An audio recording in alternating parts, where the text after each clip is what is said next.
Today's our day, Tar Heels. Our day to celebrate all of our accomplishments, our journey, and those who helped us get here. We are moving on from a place that we have loved from day one.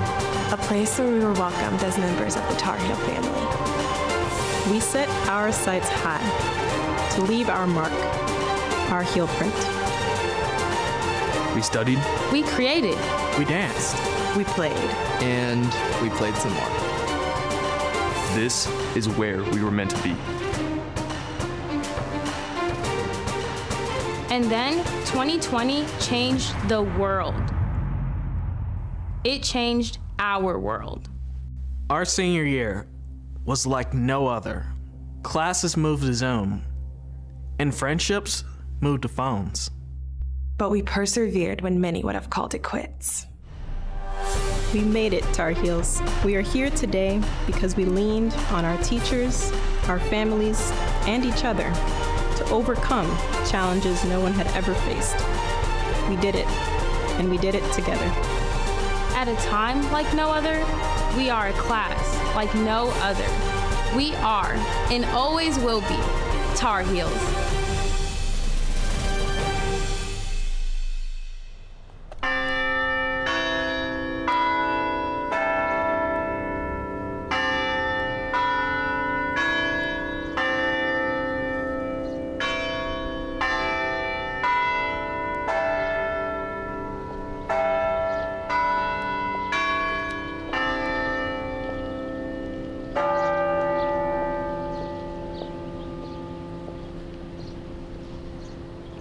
Welcome to the University of North Carolina at Chapel Hill. It is my pleasure to introduce Chancellor Kevin Guskowitz and distinguished members of the Platform Party and officially begin the 2021 commencement exercises.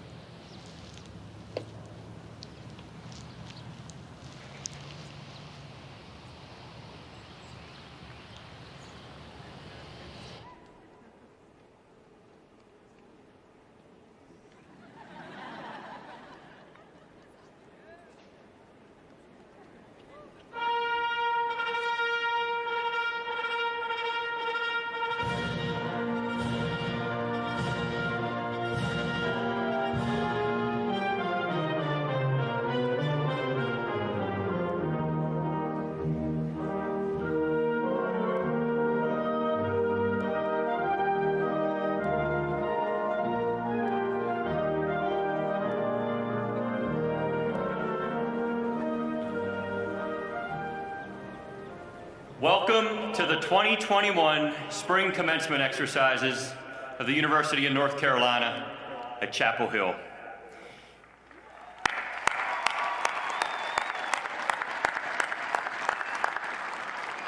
It is so good to see you. We have been waiting for this day for a long time, and we are so excited to celebrate your many accomplishments today. Please stand and direct your attention to the video boards as cadets and midshipmen of the Army, Navy, and Air Force Reserve Officers Training Corps units at the University of North Carolina at Chapel Hill present the colors. And please join together in song as Senior and Bachelor of Music degree candidate Alexandra Donovan leads us in the national anthem. Forward, march.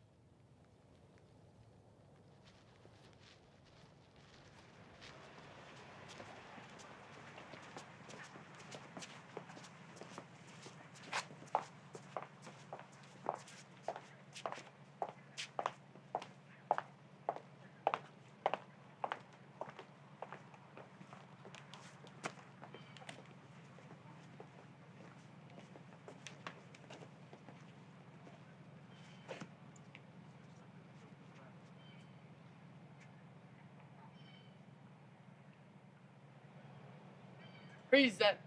Colors.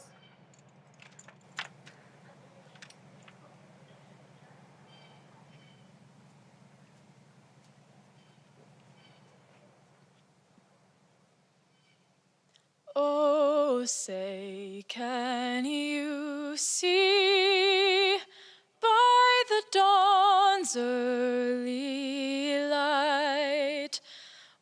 so proudly we hailed at the twilight's last gleaming, whose broad stripes and bright stars through the perilous fight o'er the ramparts we watched were so gallantly streaming, and the rockets' red glare, the bombs bursting in air, gave proof through the night that our flag was still there.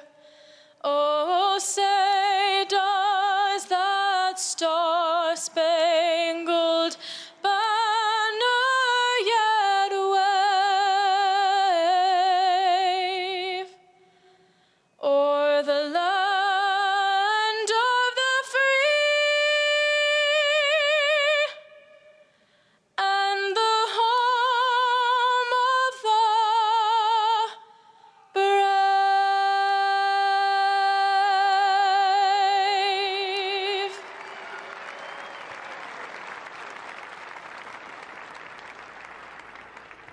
Please be seated.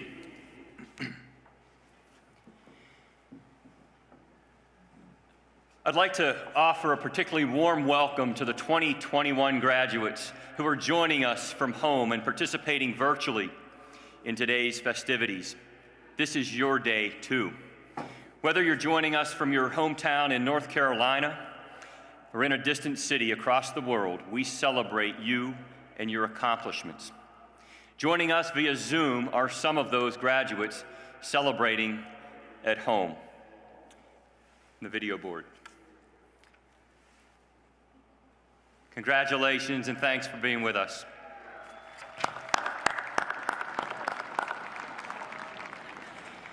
Thank you to our families, friends, and faculty also joining us via live stream. It's amazing to be here standing before you. It's been a tough year, and it could have been easy to just forego this day, but I'm so glad we didn't. Why is it important to move a small tassel 6 inches from right to left across your face? Why does this matter? I hope you feel in your bones that this is important. But even if you don't right now, I bet that you'll look back and know instinctively that this ceremony and taking this moment to reflect wherever you are is important. Why? First, your story matters. Each one of you is a different person today than the person who came to Carolina years ago. That journey is a story of friends you've made, the faculty you've learned from, the classroom and research group conversations that have formed your thinking. The stories of late nights at the library, cheering at games, rushing Franklin Street, breakfast at Sutton's, and picnics on the quad. And it's not just about your story. Yes, your individual story matters, but you are part of a larger story. The story of your family and the love and support that has shaped who you are at this moment. It is also the story of our community here at Carolina. You have built this community in your time here. The second reason this ceremony is important is because history matters. You are joining a long line of Tar Heel alumni who have gathered together in this place. Tar Heels, like you, have lived through pandemics, political unrest, and economic uncertainty.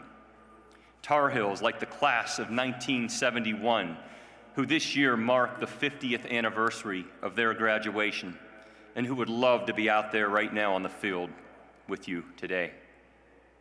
This ceremony and this moment reminds us of our history as the nation's first public university. It reminds us that we are here because for generations, the people of North Carolina have sacrificed and invested in your futures. This university's purpose, its very existence, is to serve this state.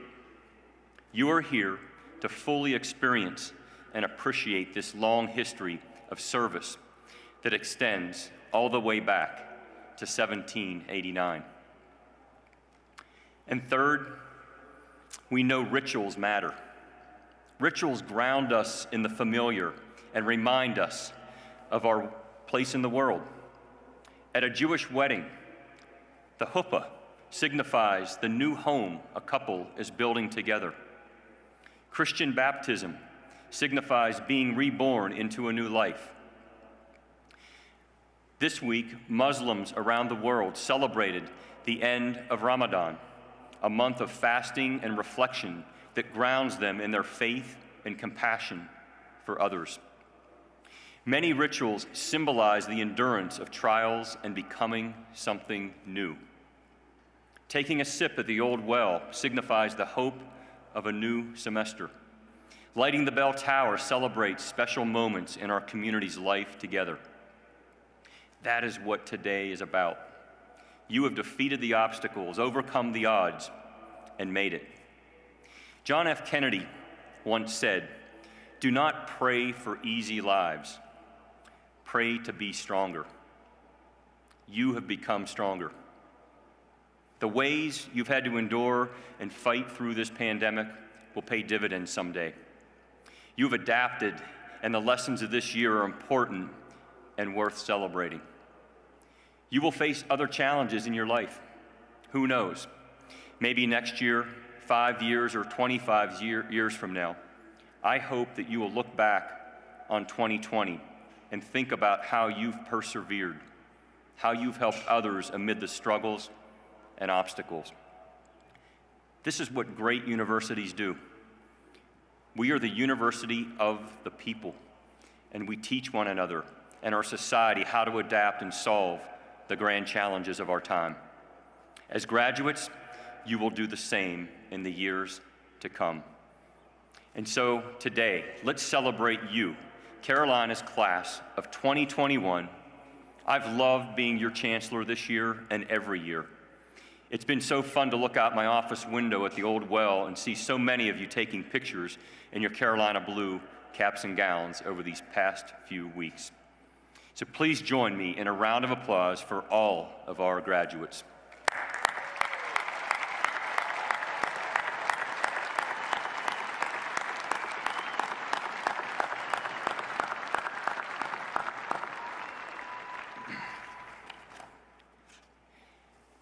It's now my pleasure to introduce a few of my distinguished colleagues on the platform who are also here for you. They believe in your capacity and in the promise of your Carolina education. I'll call their names and ask them to stand and remain standing. And please hold your applause until I have recognized everyone. Bob Bluen, Executive Vice Chancellor and Provost. Ron Strauss, Executive Vice Provost and Chair of the Commencement Committee. Dean Martin Brinkley, School of Law.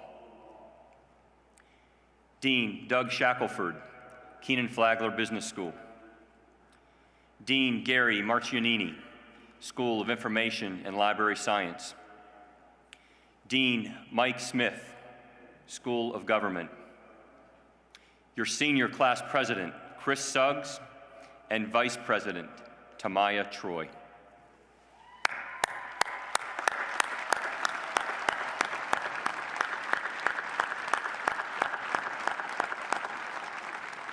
Please be seated. It is now my pleasure to welcome other representatives to bring greetings on behalf of the many constituencies that make up this great university.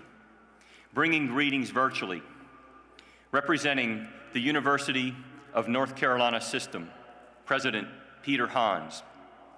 Representing the Board of Governors of the University of North Carolina System, David Powers.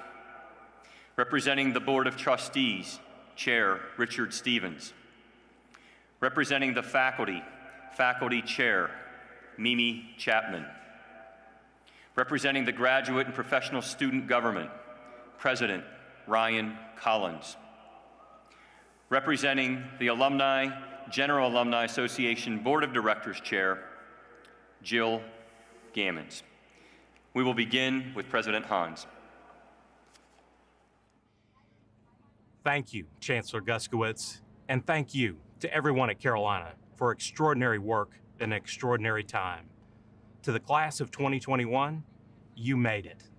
I think it's much too early for any of us to draw hard lessons from the last year to know how we'll remember this time or make it part of our life stories. Some of us may be tempted to forget it altogether, and I understand why. This isn't the college finale any of you pictured, or that any of us wanted for you. But for all the losses, big and small, of the year gone by, there has never been a better moment for new beginnings.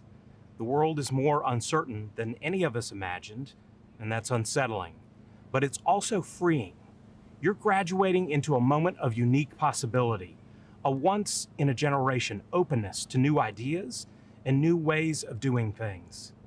At least in my lifetime, there has never been a better moment to imagine what comes next. For you, for the people you love and care about, for the world at large.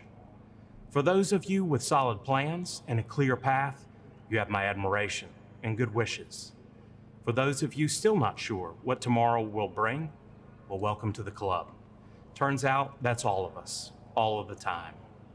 You still have the chance to do enormous good in the world, no matter what the day brings. So on behalf of the UNC system and your classmates across the state, congratulations and well done. On this special day, I'm delighted to bring greetings to graduates and their families on behalf of the University of North Carolina Board of Governors and UNC President Peter Hans. To the class of 21, what you have accomplished this year will be remembered well. You have persevered and you have achieved so much despite challenges no one could have predicted. I salute your work ethic and your determined spirit. Chancellor Guskowitz, thank you for your leadership during this unusual year. You are taking this great university to an even greater future with your collaborative approach and clear vision. From my work on the Board of Governors, I have been privileged to see firsthand the recent progress of this historic university in student access, in academic excellence, and scientific discovery. When we look at public research universities across the nation, UNC-Chapel Hill is often leading the way. And graduates, you have made your mark on this campus as well. Your contributions, your very presence, has helped make this university what it is today. You should be proud. And I hope you have gratitude in your hearts for those who helped bring you to this moment, for your family and friends who cheered you during your academic journey, but also for the brilliant faculty and dedicated staff who have worked tirelessly for your education. They have provided inspiration, and yes, maybe sometimes they had to hold your feet to the fire when times were tough. I'd like to recognize one of your best today, Dr. Sharon James, a professor of classics who recently won the Board of Governors 2021 Award for Excellence in Teaching. When asked about her teaching philosophy, Dr. James said, "Learning is a process, and I seek to help students be patient with themselves in that process and gain confidence as they go." When you think about it, you've had amazing people in your corner all along. Today is the day to thank them as you prepare for life after Carolina. Your time here has also been a celebration of the rich physical, cultural, and intellectual diversity that Carolina offers. The joys of new friends, the rigors of your academic study, and the robust debate of ideas all contributed to your growth as a student and a well-rounded individual, ready for the challenges and opportunities ahead. Mark Twain once said that the two most important days in your life are the day you were born and the day you find out why. I challenge you today to take your Carolina experience and find your why. Graduates, congratulations. Best of luck to you always. Have some fun along the way, and never forget that you're a Tar Heel. I'm Richard Stevens, and I have the honor of chairing the UNC-Chapel Hill Board of Trustees. I bring greetings on behalf of the board for the class of 2021 and the December graduates of the class of 2020. Congratulations. We are so proud of you and the hard work, that has gotten you to this moment and to this celebration. Every commencement ceremony is special, but this one, at the end of a long and difficult year, takes on particular significance in the history of this nation's first public university. For over 227 years, the university has persevered through war, economic depression, and prior pandemics.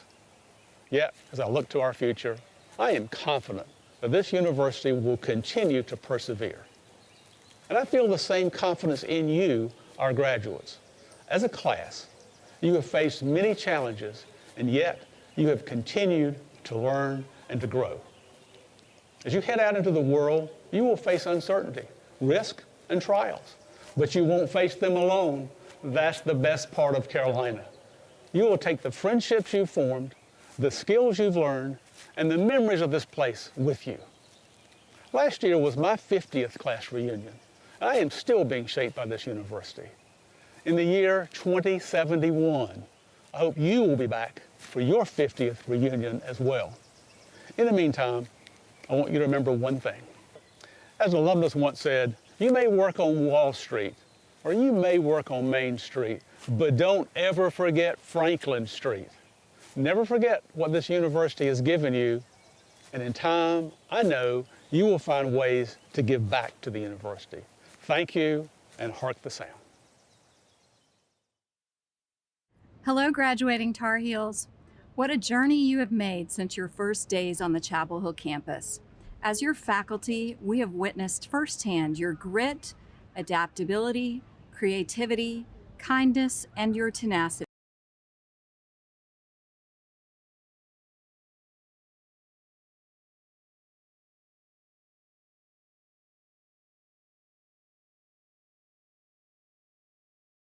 Let's look back for a moment to 1921, 100 years ago. 3 years after the First World War and the global flu pandemic that took the lives of 675,000 people in the U.S. alone. 1921 was the year of the Tulsa Race Massacre, long known as the worst single act of racial violence in the United States. Albert Einstein was discussing his new theory of relativity, and the World Series was broadcast by radio for the first time that year. Adolf Hitler assumed the position of the leader of the National Socialist German Workers' Party. There were anti-colonial protests in Cairo, and immigration quotas aimed at keeping out Southern and Eastern Europeans were imposed in the United States. Yet in London, the International Pen is founded to foster friendship among the Global Association of Writers, and here at home, the future President Franklin D. Roosevelt was diagnosed with polio.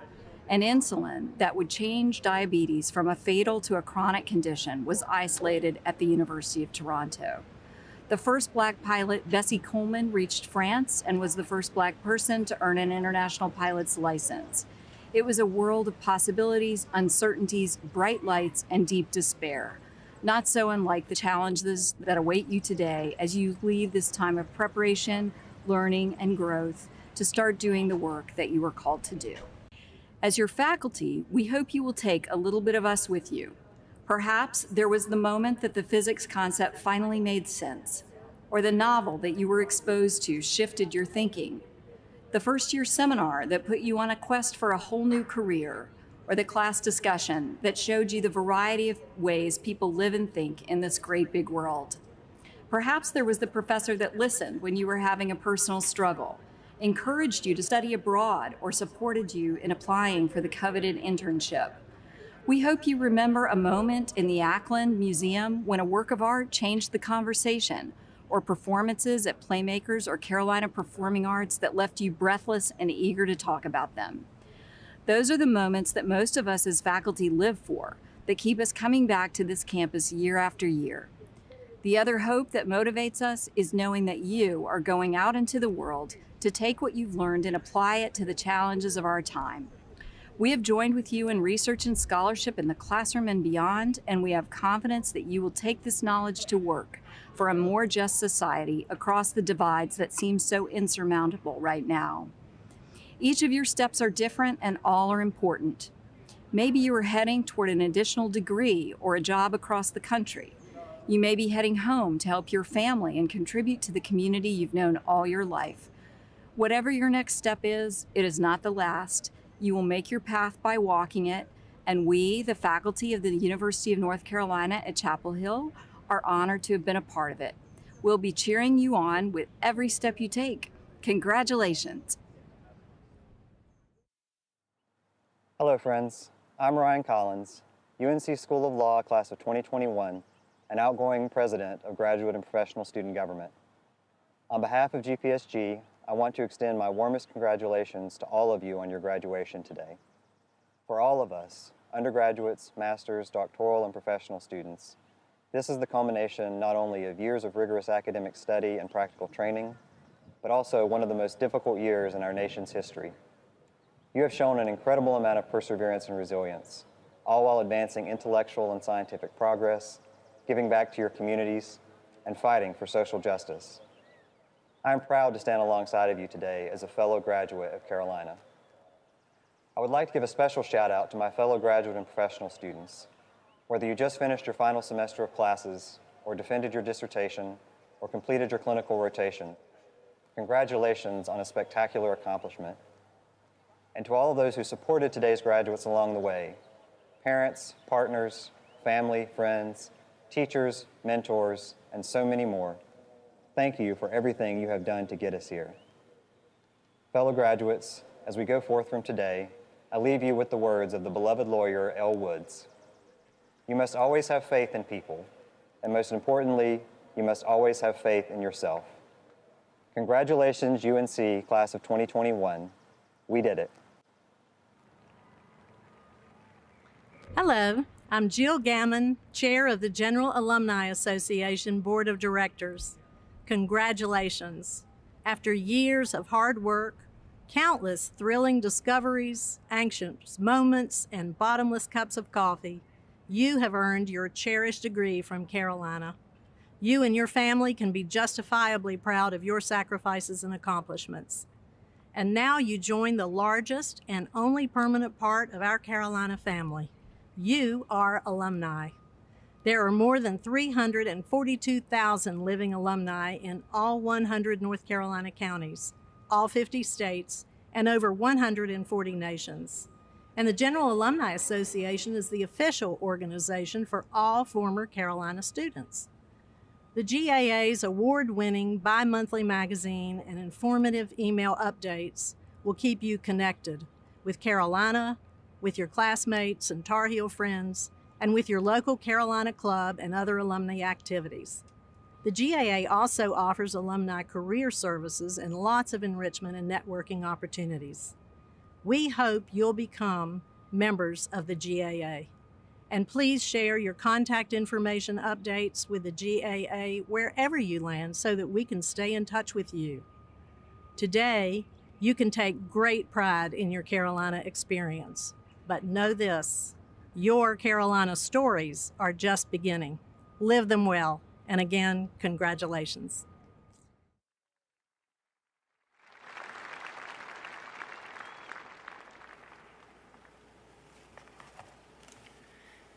Commencement is an opportunity for us to recognize extraordinary and accomplished individuals who embody the mission of this great institution and inspire us all. Each year, the faculty and Board of Trustees select these individuals for distinguished service to the university, the state, the nation, and the world. Upon these individuals, we are privileged to confer honorary degrees in recognition of their exemplary achievement and impact. You may have seen their pictures on the video boards as you entered the stadium today, and while we look forward to officially honoring them in the coming days, we want to recognize our recipients this year. Ann Cates, Doctor of Laws. W. Lowry Cottle, Doctor of Laws. Kismikia S. Corbett, Doctor of Science. Donald Williams Curtis, Doctor of Laws. Anthony S. Fauci, Doctor of Science.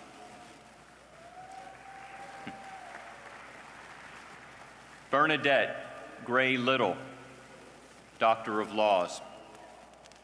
Carla Hayden, Doctor of Laws. Isaac Beverly Lake, Doctor of Laws. And William Edward Luchtenberg, Doctor of Humane Letters. A round of applause for these recipients, please.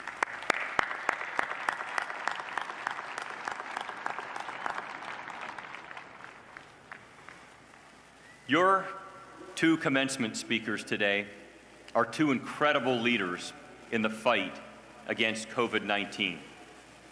Dr. Anthony Fauci is the nation's top infectious disease doctor and has served as the National Institute of Allergy and Infectious Diseases Director since 1984. In this role, he oversees research focused on preventing, diagnosing, and treating established and emerging infectious diseases such as HIV/AIDS, respiratory infections, malaria, and Ebola. He has received numerous prestigious awards for his scientific and global health accomplishments, including the Presidential Medal of Freedom. He's been one of the most popular and reassuring faces on national television during the pandemic. Dr. Kizzmekia Corbett, one of our own, has been at the forefront of vaccine development as a leading scientist at the National Institutes of Health. She earned her PhD in microbiology and immunology from the UNC School of Medicine in 2014. Her interest in rapid vaccine development led her to a postdoc fellowship at the NIH's Vaccine Research Center, where she studied coronaviruses such as SARS and MERS.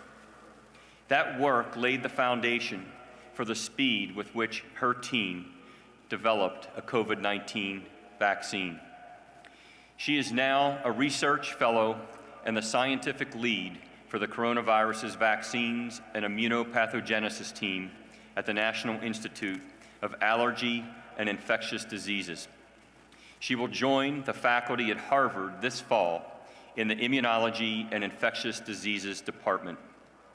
It is our honor to have these two amazing scientists with us today. Enjoy.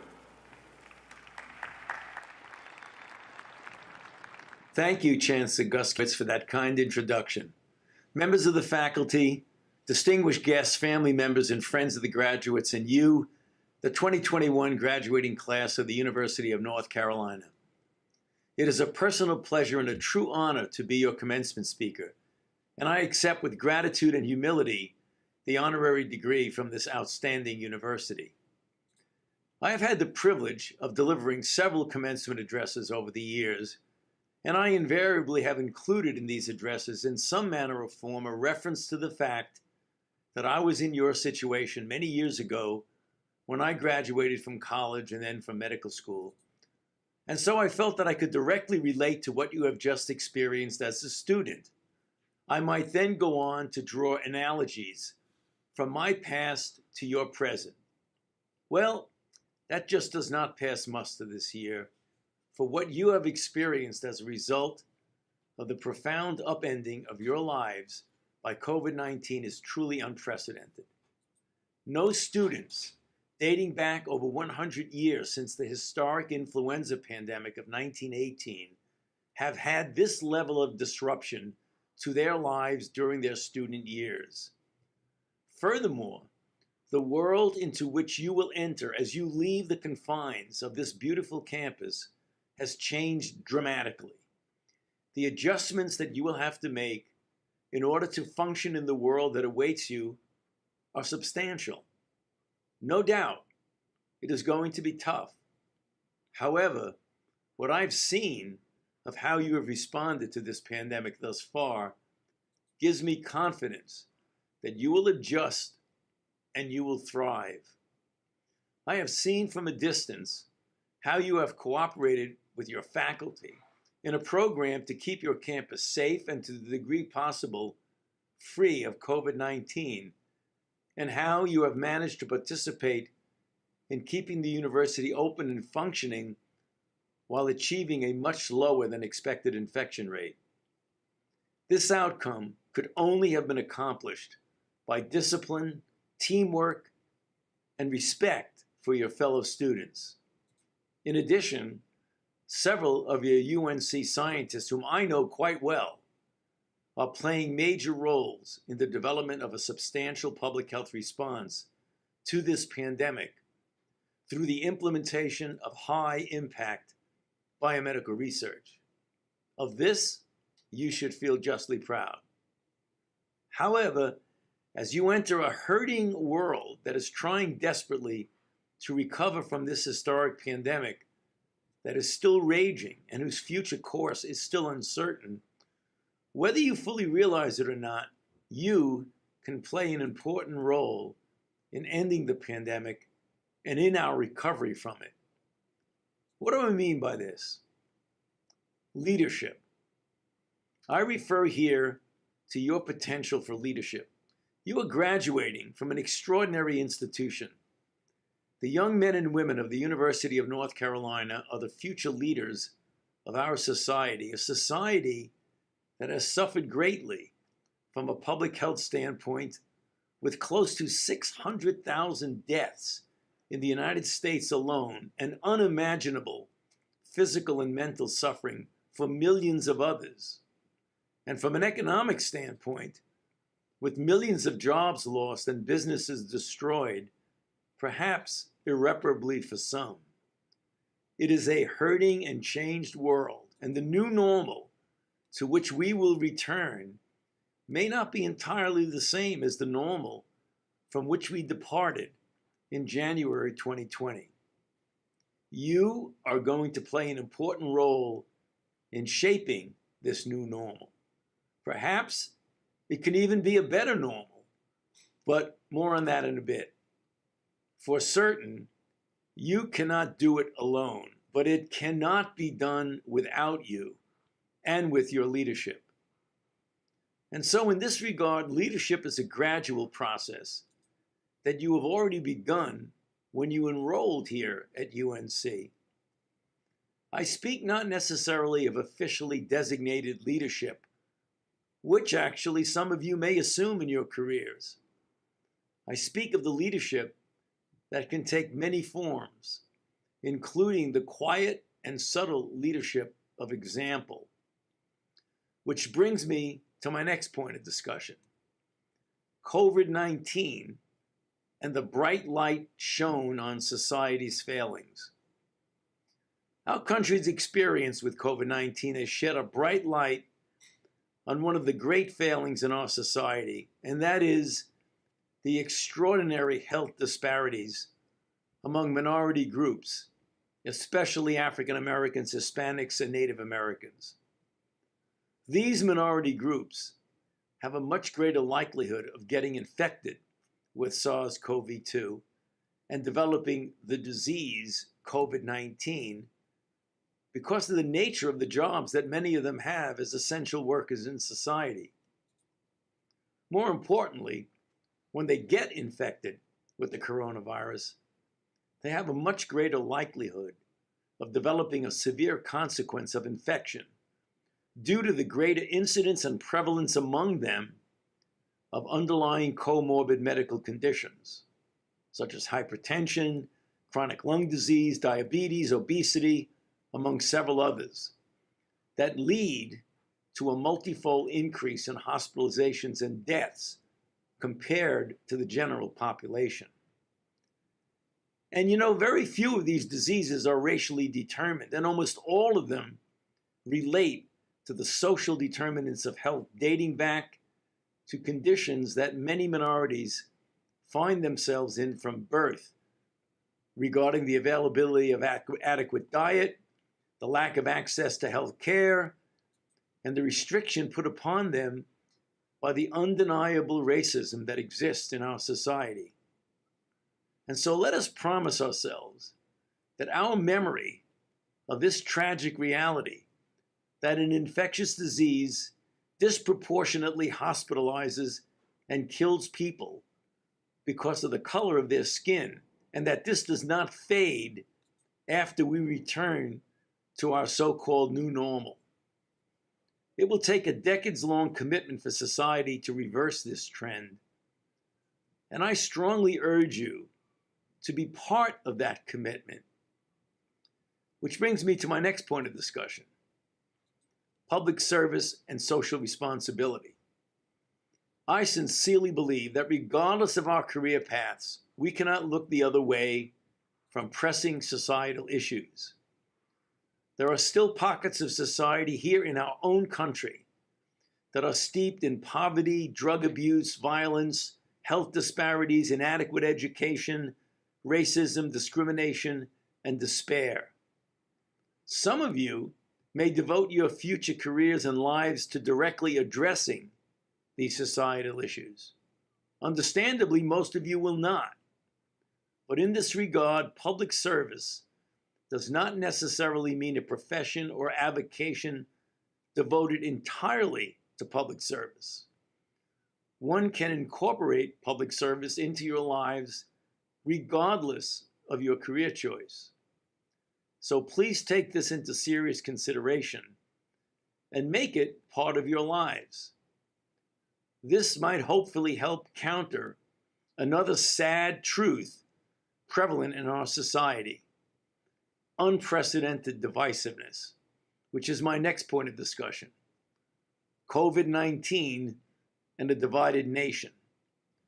Throughout most of the year 2020, I was a member of the White House Coronavirus Task Force under President Donald Trump.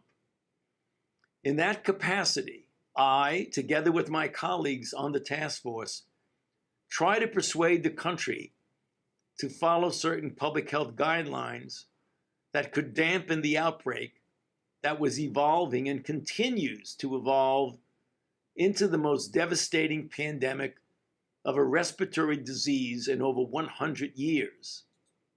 Clearly, we have a common enemy, the SARS-CoV-2 virus, and a common enemy requires a unified and consistent response. The guidelines that we developed required restrictions on society that clearly were painful and had enormous economic and individual personal consequences. However, these restrictions were necessary and ultimately saved lives. I would have thought that as a nation, we would all pull together, similar to what we had done following the terrorist attacks of 9/11 or even during World War II. However, sadly, that has not always happened. Tragically, the pandemic brought to the surface the intense and glaring divisiveness in our society that led to the practice of proven public health countermeasures, such as wearing a mask or avoiding congregate settings, to take on a strong political connotation. What surprised me, and frankly continues to frighten me, is the willingness of so many people to believe in alternative facts and deny reality that is staring them right in the face, such as believing or pretending to believe that the almost 600,000 deaths from COVID-19 is fake news or a hoax. It took an historic pandemic, which I, as a scientist, physician, and public health official, was deeply involved in, and which forced me at times to unfortunately come into conflict with the President of the United States, to impress upon me how destructive to our nation is the current palpable divisiveness among us. And so, as you leave this extraordinary institution, whether you are a Democrat, Republican, or independent, please do not allow differences of opinion that you might have lead to outright hostility. We will not fare well as a nation through the current challenge of a pandemic and the inevitable future challenges that our country will face if we do not pull together with a singular purpose of the common good. Finally, let us talk about joy. I have been speaking to you over the past few minutes about the serious issues that we are facing in the context of this historic pandemic of COVID-19. Let me assure you, as a public health person who is devoting every waking hour and even some of my dreams to ending this pandemic, that it will end and we will come out of this stronger than we were before this challenge. I promise you that. And so, putting this serious business aside for a moment, I want to close with a reminder about the joyousness of your life ahead. Allow yourselves to cultivate this joy as much as you do your professional accomplishments. As you might expect, different pursuits and activities provide joy in different ways to different people. Find your own source of joy and happiness and fully embrace it. And let the sounds of your laughter be heard. Before I close, I am pleased to express my pleasure in sharing this stage with one of your own, my NIH colleague and a true Tar Heel, Dr. Kizzmekia Corbett. Congratulations to you, to your families, and to your loved ones. Good luck, and God bless you. Tar!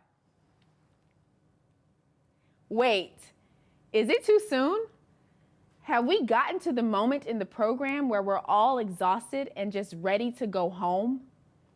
Home. A word that most certainly takes on a different meaning after the past year. Home is where the heart is, they say. Home. Thank you to Chancellor Guskiewicz for welcoming me back home.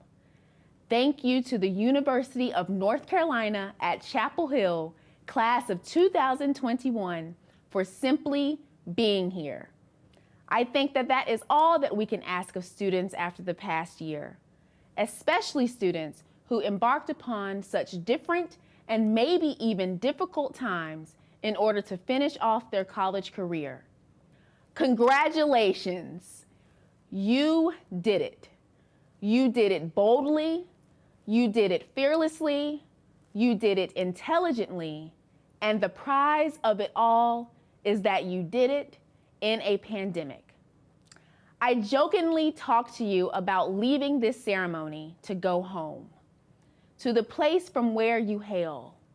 And for some of you, that just may be the case. Whether it be a small town in North Carolina, a bustling city on the West Coast, or one of the many nations around the globe. For some of you, you will leave this 729-acre campus and journey around the world. For some of you, you will go off to graduate school to further hone your professional skills. For some, the vaccinated ones, of course, you will take on a much-needed vacation. I almost put a line in this speech about where I was headed after my undergraduate commencement in 2008. But then I realized that my mom is probably going to watch this, so I'll spare her the embarrassment. Look, Mama, I made it. Nevertheless, no matter where you are headed after this moment, similar to myself, Carolina will always be home. You know, I actually grew up about 10 miles from UNC in Hillsborough, North Carolina. Every single Thanksgiving, obviously with the exception of 2020, my extended family gathers at my mama's house, just 15 minutes from where you sit. Upwards of 50 people come to eat turkey, stuffing, macaroni and cheese, collard greens, yams, you name it. Before we break bread, right before the blessing, we go around the table so that we each can say what we are thankful for. I remember exactly what I said when it was my turn in 2019, the Thanksgiving before the pandemic began. I said, as I take the next steps, no matter where my career will take me, the one thing that I am consistently thankful for is having a place to call home. Home is my grandmother's house on Thanksgiving, my mother's for Christmas. Home to me is in part Hillsboro. I even say the air smells different, fresher, more peaceful there. No matter how many times I attempt to fry peach pies in Maryland, they will never taste like my grandmother's. Home just isn't about the place you were raised, though.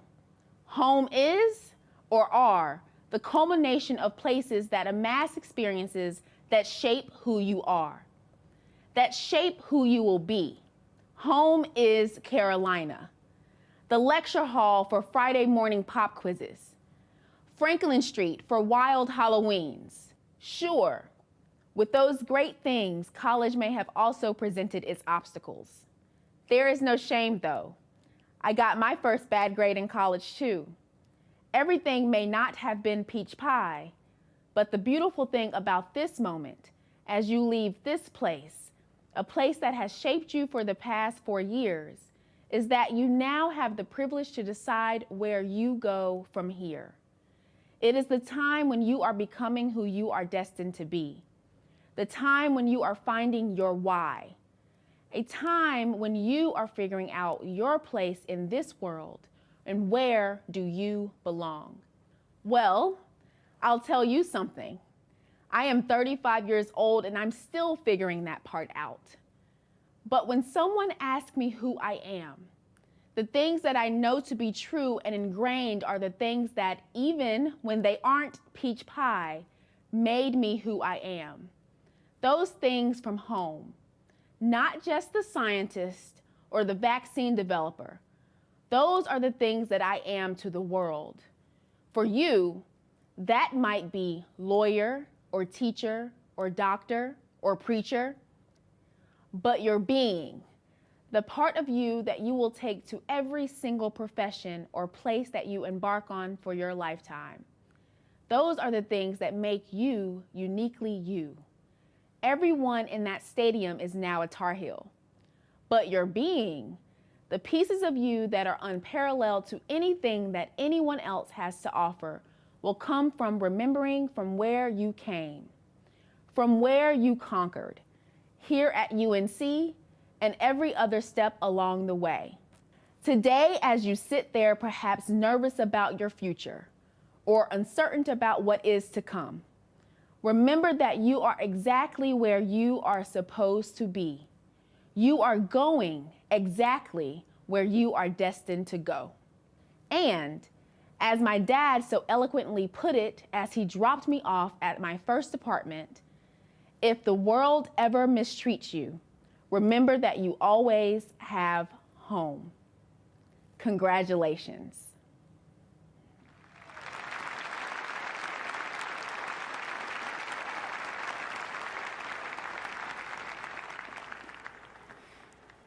We now turn to the conferral of degrees. Let's take a moment to recognize our outstanding undergraduates. These seniors are exceptional, accomplished students who exemplify the highest possible level of undergraduate scholarship. Will the candidates for baccalaureate degrees with highest honors please rise and remain standing?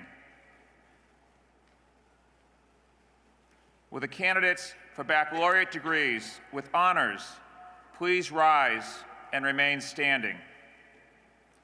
Congratulations to each of you on this outstanding academic achievement. Please be seated. I now call upon the deans to bring remarks and present their candidates for degrees to the Chancellor. Dean Martin Brinkley, School of Law. Dean Shackelford, Kenan-Flagler Business School. Dean Gary Macciani, School of Information and Library Science. And Dean Michael Smith, School of Government.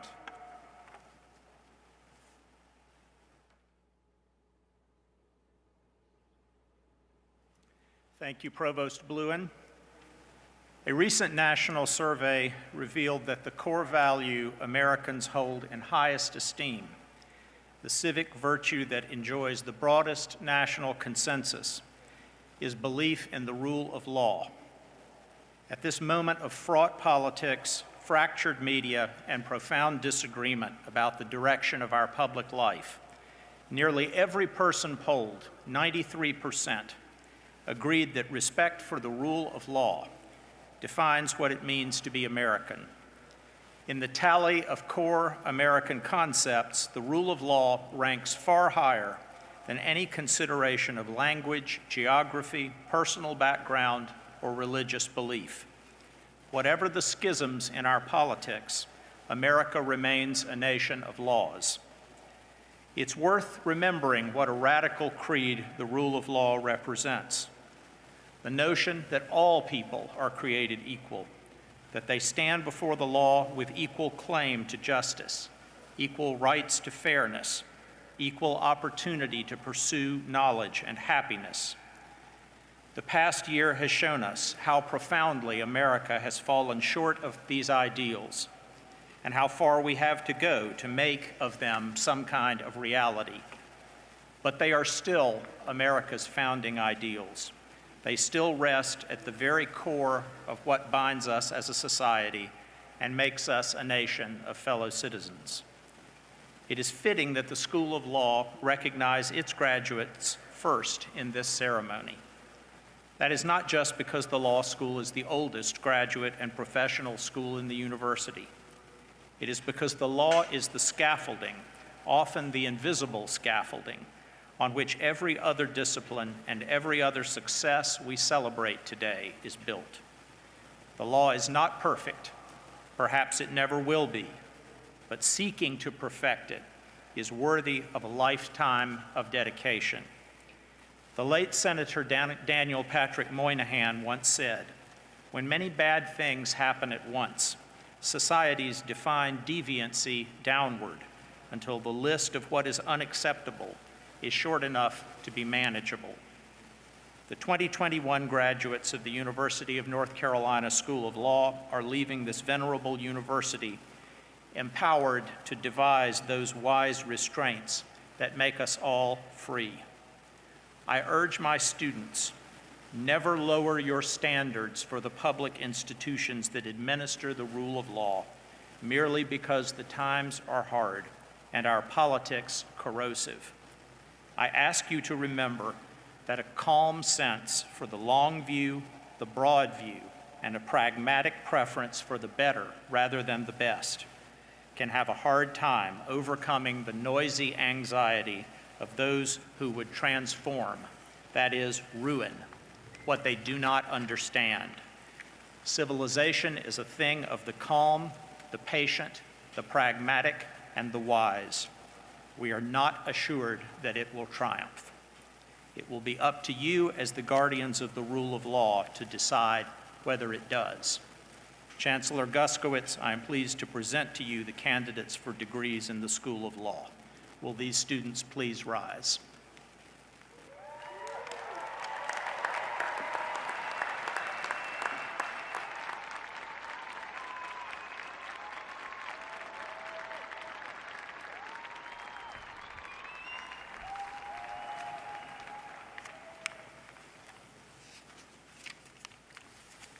You can now be seated. Congratulations, Kenan-Flagler graduates.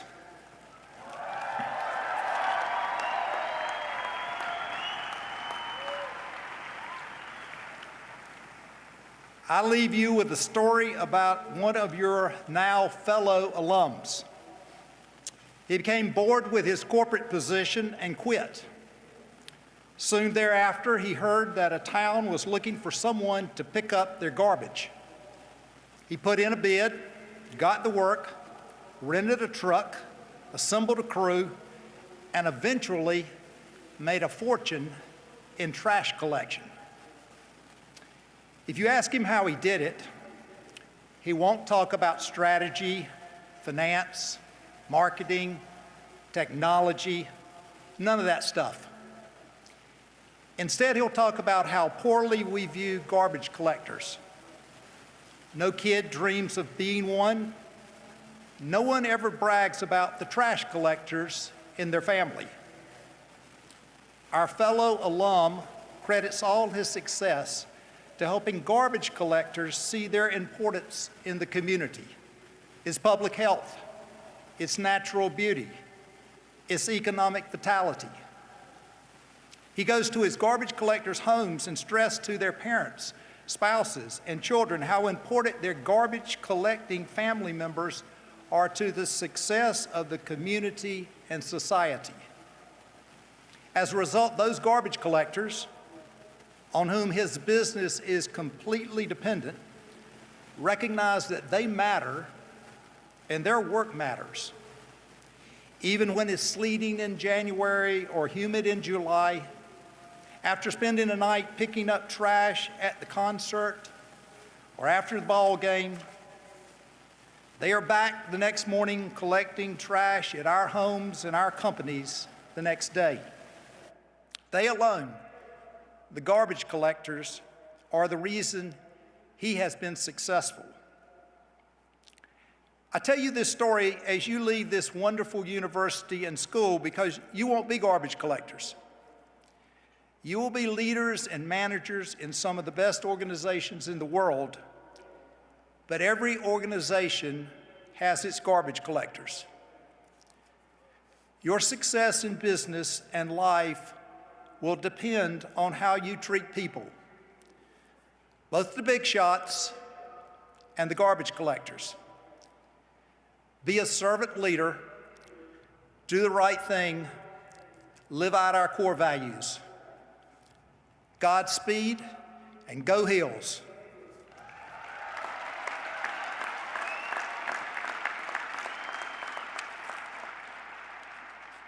Chancellor Gustowitz, I am pleased to present to you the candidates for degrees in the Kenan-Flagler Business School.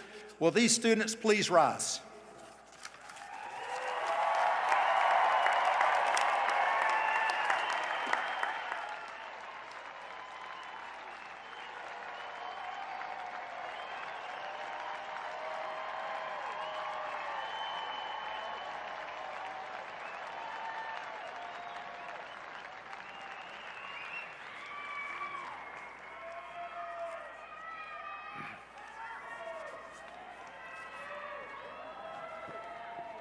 Congratulations, graduates of the School of Information and Library Science. Over the last year, we've all shared personal and collective struggles with health and social challenges. We've cried, pondered, changed our behaviors, offered mutual support, learned, and persevered. We've relied on digital information and electronic technology like never before. We've used them to work, to learn, to acquire the items we need to live, to stay connected to our friends and loved ones, and of course to stay informed about the impact of COVID-19 and the unprecedented social and political upheavals shaping our world.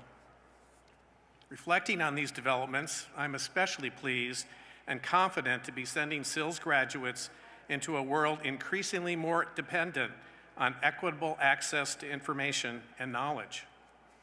Graduates, with your critical and human-centric perspectives on information and technology that you've acquired through your SILS education, I am certain that you will help us navigate the challenges ahead and seize opportunities for advancements and innovations that will not only create a more connected world, but also a more just and equitable one. Go forth to create, assess, manage, share, and use information and knowledge to make the world a better place. Chancellor Gustowitz, I am proud to present to you the candidates for degrees in the UNC School of Information and Library Science. Will these graduates please rise? Congratulations and hark the sound.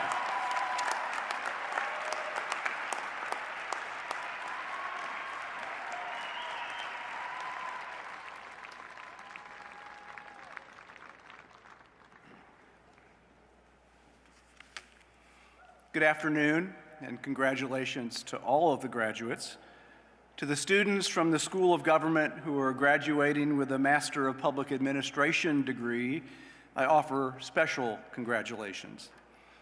In many ways, public service is a calling that has chosen you. The choice you have made is to meet that calling by becoming public service leaders in government or in the nonprofit world. Thank you for deciding to prepare for your life's work by choosing our program at Carolina. We are grateful that you did. We can't know exactly what opportunities and challenges you'll confront in your career. That's why your professors have worked hard to prepare you for whatever you might encounter. It's why Professor Sipsack demanded so much of you in learning the law of public administration.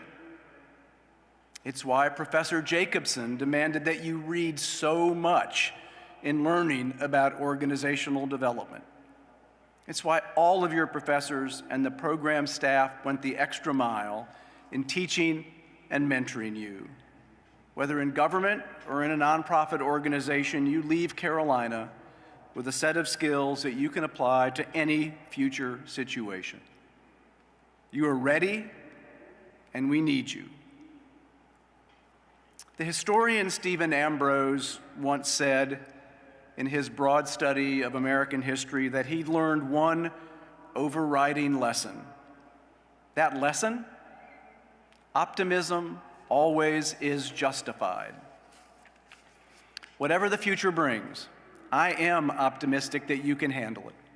You're smart, creative, hardworking, you are good, and you will do good. MPA graduates, you are here this afternoon because you have demonstrated that you are ready for anything. We're proud of you. We look forward to following your careers and also continuing to support you as public service leaders. Chancellor Guskiewicz, it's my pleasure to present to you the candidates for Master of Public Administration degree in the School of Government. Will these students please rise? Woo!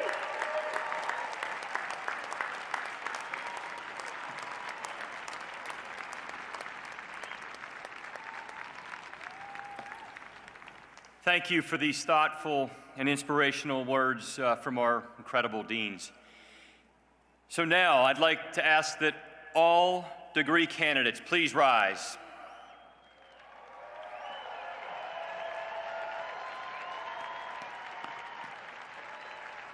By virtue of the authority vested in the University of North Carolina, by the state of North Carolina, and by the university entrusted to me, I hereby confer upon you the degree for which the faculty has certified you, together with all the rights and privileges thereunto pertaining.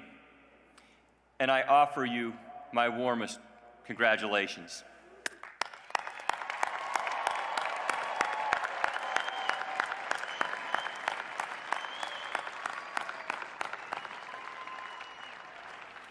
Please be seated.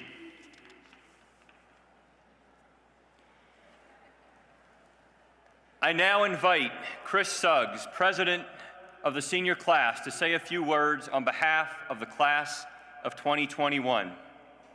At the conclusion of his remarks, he will be joined by Senior Class Vice President Tamaya Troy, and together they will lead you in the switching of your tassel, signifying your graduation from the University of North Carolina at Chapel Hill.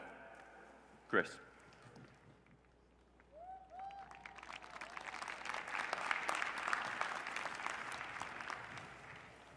Wow, what a great day to be a Tar Heel.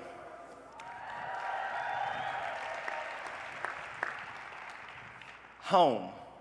When I think of home, I think of my Eastern North Carolina hometown of Kinston. Sitting on the front porch with my grandma, waving to neighbors as they walk or drive by. For the rest of you, home may be some other community across our great state or around the world that nurtured you and built you into the brilliant person that you are today.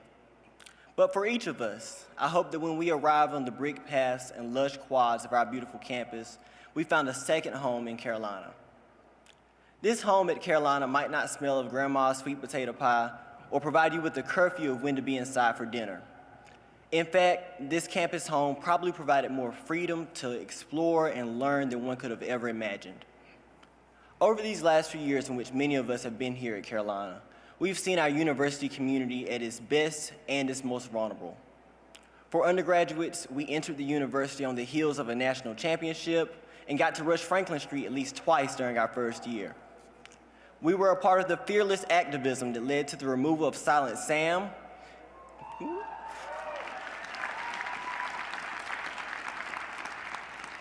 and have contributed so much to make this campus one that is welcoming and inclusive for all.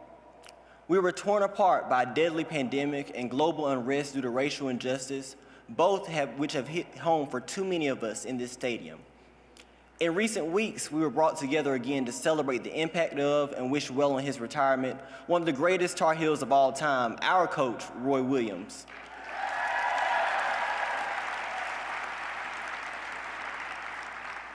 My hope is that as we depart from home, whether you consider that to be Chapel Hill, your hometown, or simply the people with whom you feel most safe, we always remember and cherish it. Take a moment to recognize those who have made home special. Your families, your friends, the faculty and other members of our university community, and the people sitting around you today. Friends, classmates, fellow graduates, it has been an honor to be on this journey with you and to serve as class president for such a resilient class. Congratulations. At this time, I would like to invite up our class vice president, my college sweetheart, Tamaya, to lead us in the turning of our tassels. As vice president of the class of 2021, I am privileged to lead you in moving your tassels from right to left, signifying your new status. On the count of 3, we will move our tassels together. 1, 2, 3. Congratulations, Tar Heels.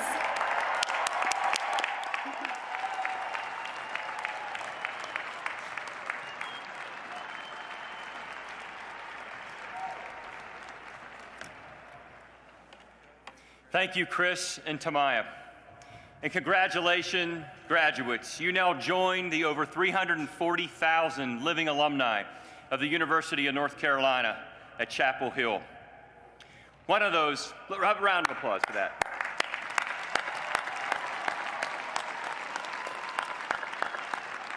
One of those alumni, as Chris just talked about, Roy Williams, is arguably one of the best to ever coach the game of basketball. And sitting next to him at his final press conference at the Smith Center, I remember the words he said looking out at members of the teams he's coached over the years.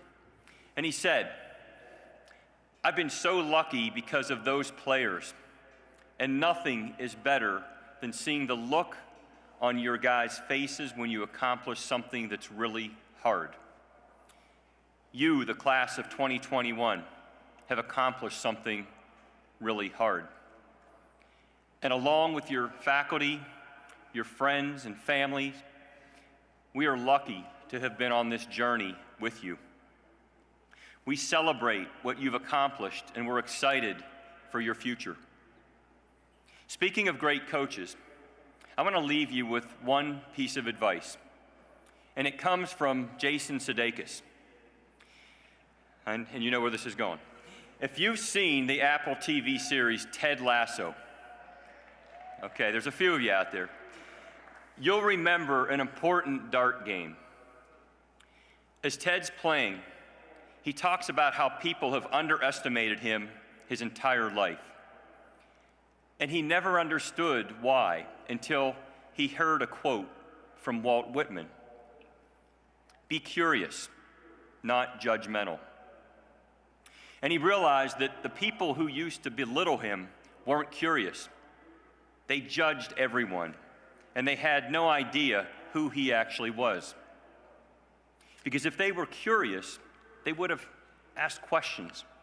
Questions like, Have you played a lot of darts, Ted? The answer was yes. Ted used to play darts every Sunday afternoon with his dad. And when the stakes were highest, Ted hits 2 triple 20s and a bullseye to win. So as we conclude today's ceremony, that's my message to you. Be curious, not judgmental. In my own research on concussions, every time we answer one question, new questions emerge. So keep asking the questions and don't assume that you know all the answers. Don't think you know who someone is just by looking at them. If there's anything you've learned here at Carolina, I hope it's that there is still so much more to learn, so much that you don't yet know. Keep learning and keep growing. Keep asking questions, especially of the people who have different experiences, who are unique, who see the world differently than you do. And I hope that, like Ted Lasso, that you remember when others underestimate you, it's because they themselves aren't curious. They don't know your story, and they haven't asked the right questions. Remember that, and then go win that dart game. Congratulations, Tar Heels.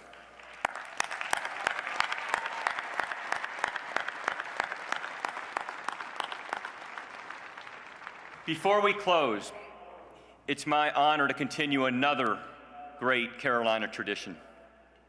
Will the families and friends of our graduates please rise? The families and friends here in the stadium and at home. Graduates, it's your turn to say thank you.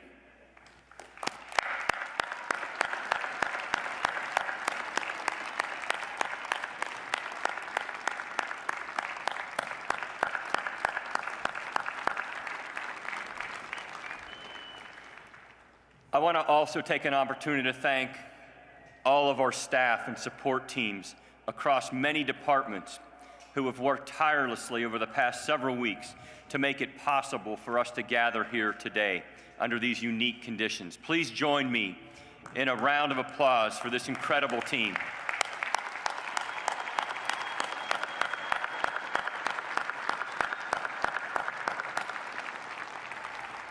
We would like to offer one last tribute to the class of 2021. Afterwards, please remain in your seats until the platform party has exited, and then graduates will exit the field to their left or right to join your families on the concourse level. Now turn your attention to the video boards one last time for performances from the UNC Cliffhangers, Harmonics, and the Tar Heel Marching Band. Enjoy.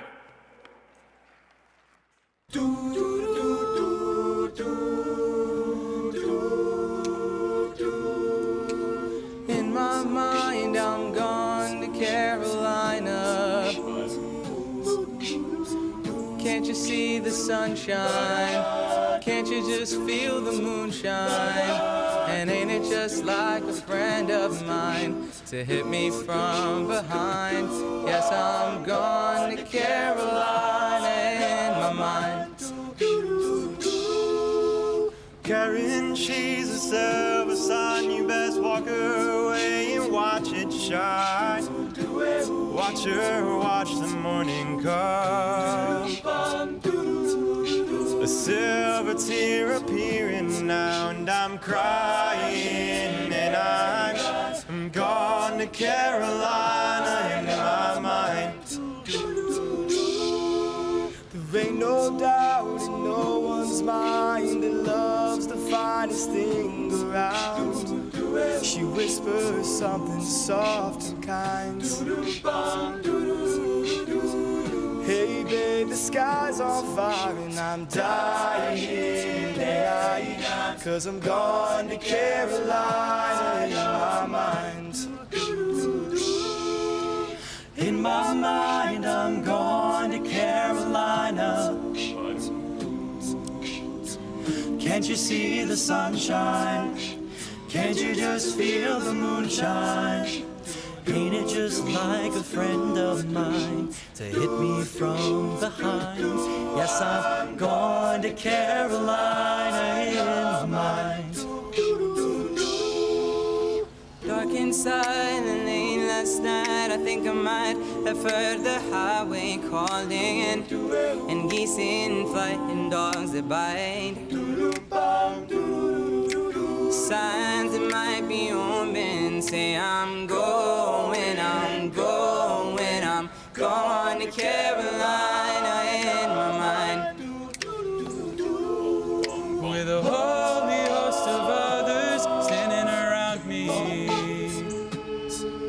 and still I'm on the dark side of the moon. And it seems like it goes on like this forever, and you must forgive me if I'm up and gone to Carolina in my mind. In my mind, I'm going to Carolina. Can't you see the sunshine? Can't you just feel the moonshine? Well, ain't it just like a friend of mine to hit me from behind? Yes, I'm going to Carolina in my mind. Yes, I'm going to Carolina in my mind. Gone, gone, gone. When I'm gone, won't you say nice things about me? When I'm gone, whoa, won't you carry on without me? When I'm gone.